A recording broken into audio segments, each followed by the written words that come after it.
ಎಲ್ಲರಿಗೂ ನಮಸ್ಕಾರ. Welcome back to my channel. ನಾನು ನಿಹಾರಿಕಾ. ಇವತ್ತೊಂದು ಸ್ಪೆಷಲ್ ರೆಸಿಪಿ ತೋರಿಸ್ಕೊಡ್ತಾ ಇದ್ದೀನಿ. ನುಗ್ಗೆ ಸೊಪ್ಪಲ್ಲಿ ನಾನು ರೈಸ್ ಬಾತ್ ಮಾಡ್ತಾ ಇದ್ದೀನಿ. ಸಖತ್ತಾಗಿರುತ್ತೆ, ಒಂದ್ಸಲ ಟ್ರೈ ಮಾಡಿ. ನಾನು ಫಸ್ಟ್ ಟೈಮ್ ಟ್ರೈ ಮಾಡಿದ್ದು, ಬಟ್ ತುಂಬ ಚೆನ್ನಾಗಿ ಬಂದಿತ್ತು. ನಮ್ಮ ಮನೆಯಲ್ಲಿ ಎಲ್ಲ ಇಷ್ಟಪಟ್ಟು ತಿಂದರು. ಸೊ ನೀವೊಂದ್ಸಲ ಟ್ರೈ ಮಾಡಿ. ಅದು ಹೇಗೆ ಮಾಡೋದು ನಾನು ಈಸಿಯಾಗಿ ತೋರಿಸ್ಕೊಡ್ತೀನಿ. ಜಸ್ಟ್ ಒಂದು 10 ಮಿನಿಟ್ಸ್ ಆದರೆ ಸಾಕು. ಬನ್ನಿ ನೋಡ್ಕೊಳ್ಳೋಣ. ಒಂದು ಮಿಕ್ಸಿ ಜಾರ್ಗೆ ಶುಂಠಿ, ಬೆಳ್ಳುಳ್ಳಿ, ಹಸಿಮೆಣಸಿನಕಾಯಿ, ತೆಂಗಿನಕಾಯಿ ಪೀಸು, ಸೋಂಪು, ಸ್ವಲ್ಪ ಚಕ್ಕೆ, ಲವಂಗ ಹಾಕೊಂಡು ತರಿಯಾಗಿ ರುಬ್ಬಿಟ್ಕೊಳ್ಳೋಣ. ಕುಕ್ಕರಿಗೆ ಒಂದು 3-4 ಸ್ಪೂನ್ ಆಗೋಷ್ಟು ಎಣ್ಣೆ, ಒಂದು 2 ಸ್ಪೂನು ತುಪ್ಪನ ಹಾಕೊಂಡು ಹೋಲ್ ಸ್ಪೈಸಸ್ ಏನಿದೆಯೋ ಅದನ್ನ ಹಾಕೊಂಡು ಚೆನ್ನಾಗಿ ಫ್ರೈ ಮಾಡ್ಕೋಬೇಕು.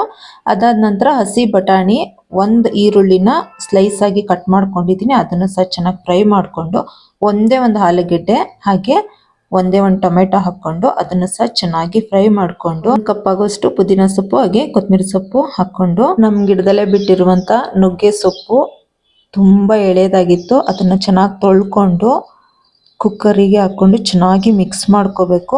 ಮಿಕ್ಸ್ ಮಾಡಿದ ನಂತರ ಇದಕ್ಕೆ ನಾವು ಏನು ರುಬ್ಬಿಟ್ಕೊಂಡಿದ್ವೋ ಆ ಮಸಾಲೆನ ಹಾಕೊಂಡು ಅದನ್ನು ಸಹ ಹಸಿ ವಾಸನೆ ಹೋಗೋವರೆಗೂ ಚೆನ್ನಾಗಿ ಫ್ರೈ ಮಾಡಿಕೊಂಡು 1 ಕಪ್ ಆಗುವಷ್ಟು ಅಕ್ಕಿನ ತೊಳೆದು ಹಾಕೋಬೇಕು.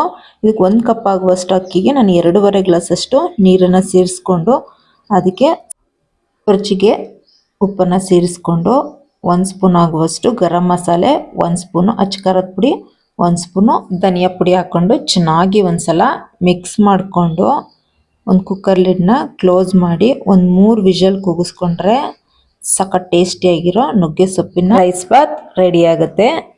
ಸೊ ನೋಡ್ತಾ ಇರ್ಬೋದು, ತುಂಬ ಚೆನ್ನಾಗಿ ಬಂದಿದೆ. ಒಂದ್ಸಲ ಟ್ರೈ ಮಾಡಿ. ಮನೆಯಲ್ಲಿ ಎಲ್ಲ ಇಷ್ಟಪಟ್ಟು ತಿಂತಾರೆ. ನುಗ್ಗೆ ಸೊಪ್ಪು ಎಷ್ಟು ಹೆಲ್ತಿ ಬೆನಿಫಿಟ್ ಇದೆ ಅಂತ ಆಲ್ಮೋಸ್ಟ್ ಎಲ್ಲರಿಗೂ ಗೊತ್ತು, ನಾನು ಹೇಳೋ ಅವಶ್ಯಕತೆ ಇಲ್ಲ ಅನ್ಕೊಂತೀನಿ.